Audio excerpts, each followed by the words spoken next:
Hello guys, welcome back and this is the 11th chapter in a Java complete course. So let's see, okay? तो आज हम strings के बारे में बात करेंगे. तो स्ट्रिंग्स क्या होती है? बेसिकली स्ट्रिंग हमने कैरेक्टर्स देखा था. Basically single character is enclosed by a single quote. Strings basically क्या होता है? It's sequence of characters enclosed in double quotes. Okay, in Java strings are basically objects of the string class. They can be created in multiple ways. So let's see how the string can be created. First is using the new keyword. तो new keyword के बारे में अपन ने already clear कर रखा है कि वो बेसिकली क्या क्रिएट करता है, एक रेफरेंस वेरिएबल क्रिएट करता है और जो भी एक्चुअल डेटा होता है वो कहाँ पे जाके स्टोर होता है, वो जाके हीप में स्टोर होता है. सो स्ट्रिंग को भी हम ऐसे क्रिएट कर सकते हैं, right? String message equal to new string hello world. तो ये क्या करेगा? ये बेसिकली एक नया ऑब्जेक्ट हमारे हीप मेमोरी पे जाके क्रिएट कर देगा. हमारा जो रेफरेंस वेरिएबल इस केस पे जो मैसेज है वो हमारे स्टैक में रहेगा. And that message is basically storing the address of the actual data there that is there in the heap, which is hello world. Okay, so this is one way, but actually ना ये हमें चाहिए, ज़रूरी नहीं होता और ये थोड़ा सा inefficient है. Let's see why. तो जावा क्या कहता है कि the preferred way of doing this is basically string message and then the string literal. Okay, string literal is basically this string here. Now ये कह रहा है कि जो अपना string new string hello world जो हम करते हैं ना, वो बेसिकली इतना रिडंडेंट है because Java automatically manages string literals efficient. तो हम बस इतना कर दे और इसको ना जावा ना इसको बेसिकली थोड़ा एफिशिएंटली मैनेज करता है as compare to when we do it by the new string and get the data. Let's see how.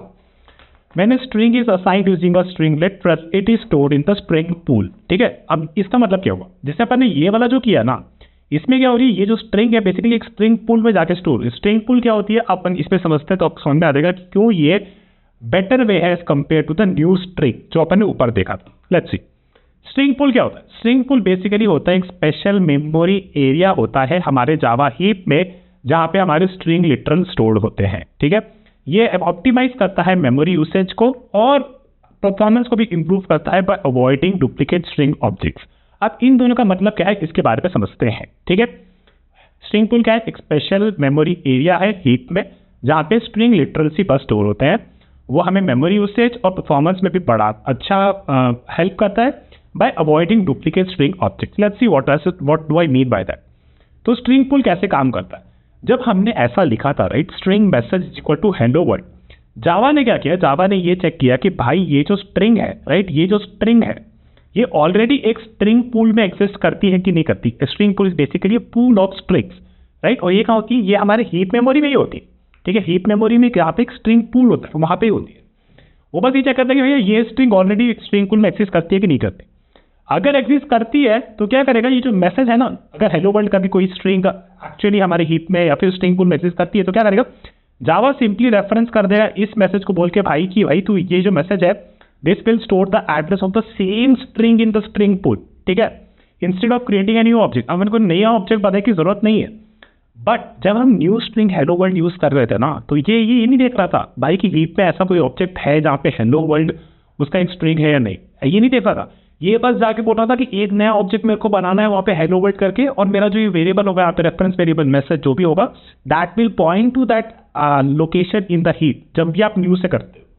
ठीक है, that's why it is less efficient by doing this new string hello world. थोड़ा कम efficient हो जाता है. अब example से समझेंगे तो एकदम अच्छे से माइंड में बैठ जाएगा.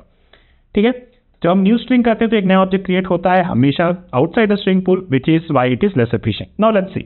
This example is very important, so don't skip it. तो यहाँ पे अपने देखा string str1 is equal to hello, str2 is equal to hello, and then what happens with this? So what happens with this is, let's say first time ये जो हमारा string pool था ये empty था.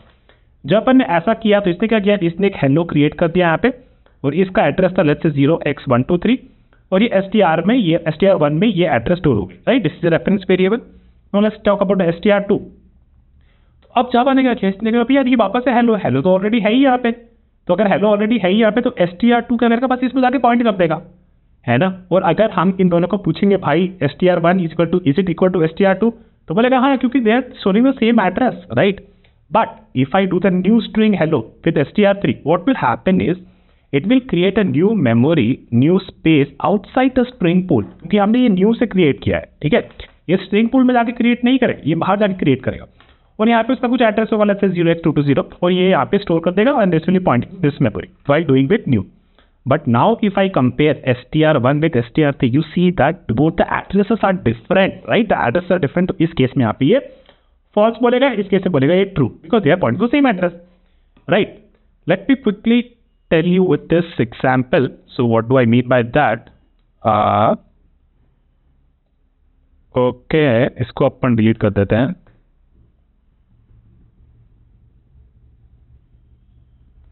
So मैंने बोला string str1 is equal to hello and string str2 is equal to hello. ठीक है.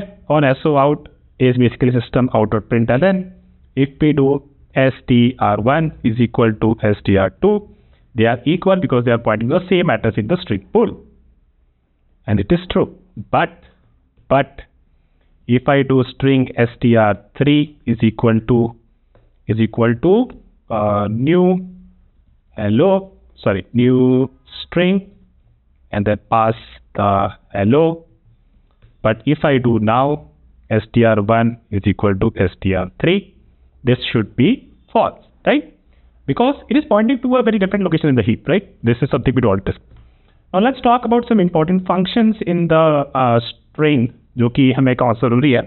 सबसे पहले हम देखेंगे कि हमें प्रिंटिंग अ स्ट्रिंग, राइट, एक स्ट्रिंग को कैसे प्रिंट कर, ये अपन ऑलरेडी देख रखा है. So system dot print all, and then जो भी वेरिएबल में हमारा स्ट्रिंग स्टोर है उसे बस हम कर देंगे तो it will print it, right. So hello is printed here. Let's talk about other function और basically concatenation of a string. Concatenation of string, how can we do that? So what we can do, we can say string message is equal to hello, and then we can concatenate using this plus operator. ठीक है. तो यहाँ पे अपन बोल रहे हैं दो string concatenate करनी है अपने को. एक स्ट्रिंग है मेरी hello और एक स्ट्रिंग है मेरा अनुज. If I print this now, right, so अगर मैं मैसेज को प्रिंट कर दूँ क्या प्रिंट करेगा भैया? ये प्रिंट करेगा basically hello Anuj. This will be the string. Okay, so let's run this and it print hello anuj. There are some other important functions in string as well. So for example, what we can do, our message is hello anuj, so हम check कर सकते हैं कि prefix उसमें कोई exist करता है कि नहीं करता, which basically means that message, right, this is a string. Now if I do dot, there are a lot of functions here in the string class जो कि हम यूज कर सकते हैं. There is one function which is very interesting, which is ends with, right? तो इससे basically हम ये बोल रहे हैं कि यार यहाँ पे अगर कोई स्ट्रिंग है, let's say अनुज, right, और message original string is hello Anuj, so I'm asking, does this message ends with anuj? It does, right? It does ends with anuj. So if I do this and print this result of this, तो ये अपने को क्या देगा? This will give us true because the message actually ends with anuj. So let's run this. So this is actually suffix, right? Suffix. Then we can also have prefix, and prefix is basically message dot starts with, and let's say anuj. Will this be true? No guys, this will be false, right? Because our message is hello anuj, and does it start with anuj? No, it starts with hello, right? So let me run this. So this will be false. But if I do copy this and paste it here, and if I write HEL, this is also true, right? Because HEL से तो start हो ही रहा है ना, तो इस case में ये true आएगा. So let's run this, and this is true as well. Now there is one more very useful function is length of a string, right? So what you can do, you can just type the message and type length. ठीक है. तो ये basically बता देगा कि basically hello अनुज की length कितनी है. तो इस केस में हमारे पास 10 है. ठीक है. तो इसको अपन प्रिंट करेंगे तो ये अपन को देगा 10. ठीक है. Then we have finding the index of substring. तो बेसिकली अगर मेरे को पता करना है कि भाई मैसेज में where is index of, the function is called index of. We can pass it, let's say the message is hello Anuj. So if I want to ask कि भाई अनुज कहाँ से शुरू हो रहा है, so ANUJ. Let me copy this, then I will tell you कि यहाँ पे क्या हो रहा है. ठीक है. तो finding the index of string, तो यहाँ पे अपना स्ट्रिंग है अनुज. सो अनुज इज स्टार्टिंग विद इंडेक्स 0 1 2 3 4 5 6. 6 से स्टार्ट हो रहा है, राइट. तो this will give us 6. Let me print this, and this is index 6. What also you can do is you can do message dot index of something that doesn't exist in here, right? So we can do, let's say Ankit. तो अंकित तो भाई string में exist ही नहीं करता, तो इसका क्या answer आएगा? इसका आंसर इस केस में आएगा -1. तो अगर कोई स्ट्रिंग उस ओरिजिनल स्ट्रिंग में एक्सिस्ट नहीं करती तो वो उस केस में दे देगा वो -1. Now we have some more important thing which is replacing characters, or basically you can also replace substring in a string. What do I mean by that is, for example, ये मेरी string है, ठीक है, ये मेरी string है और इसमें मेरे को हर L को I want to replace all L with PP, ठीक है. अपन को ये करना है तो अपन क्या कर सकते हैं, यहाँ पे कर सकते हैं string and message dot replace all L, ठीक है, सारे L को अपन को रिप्लेस करना है PP के साथ. Let's print this, okay? तो ये हमारा ये हो गया message. But very important case, हमारा मैसेज का वैल्यू क्या है? हमारा मैसेज चेंज हो गया क्या? लेट्स सी हमारा मैसेज क्या है. हमारा मैसेज अभी भी हेलो अनुज है. तो इसका मतलब दिस रिप्लेसमेंट, द रिप्लेसमेंट जो हम कर रहे हैं इस ओरिजिनल स्ट्रिंग में एल से, ये ओरिजिनल स्ट्रिंग को रिप्लेस नहीं कर रहा.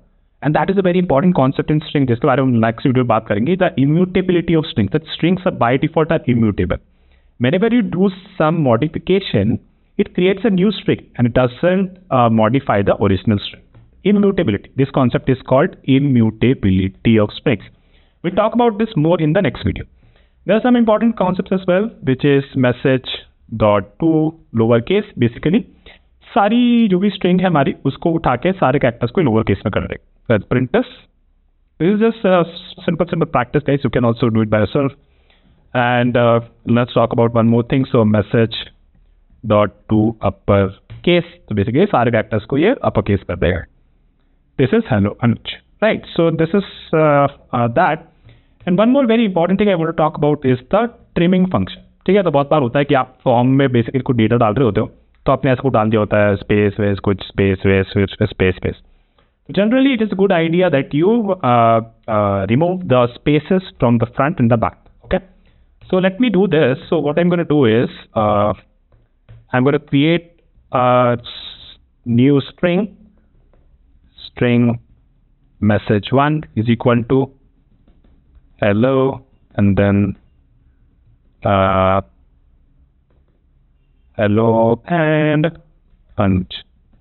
तो अगर और इसमें हमारे मैसेज को प्रिंट कर लेते हैं पहले एक बार message1, then what I do message1 dot trim. ठीक है, तो पहले message1 को प्रिंट करते हैं और फिर इसको ट्रिम का उसको देखते हैं कि ट्रिम का क्या होगा.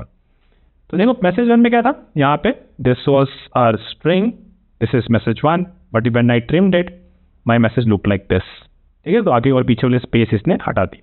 और तो इसमें दिख नहीं रहा, बट अगर आप जब इसको ऐसे प्रिंट सेलेक्ट करोगे तो आपको पता चल जाएगा कि देखो ये हेलो और मुझ पर कितना हो रहा है.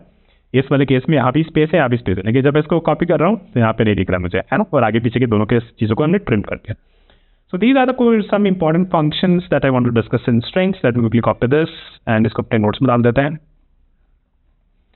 And this are also available in the notes as well, so if you want to refer this you can do it. And that is it for this video guys. Next video में हम बात करेंगे strings immutability के बारे में. ठीक है, चलो मिलते हैं.